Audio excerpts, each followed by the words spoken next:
Bir Genesis var 2022 il 35 bin dirhemden start qiymətdir. Genesis G70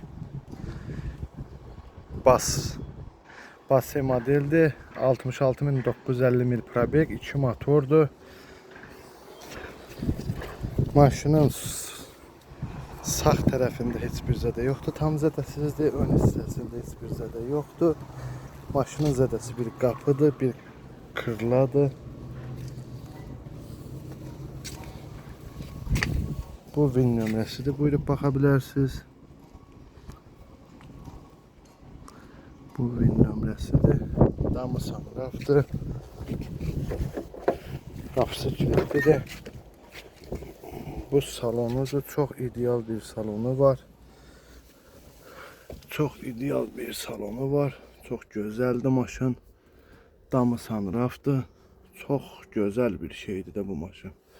Çox gözəl maşındır. Bu arxa hissəsidir.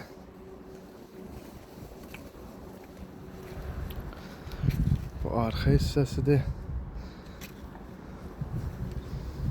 Arxa kamerası var.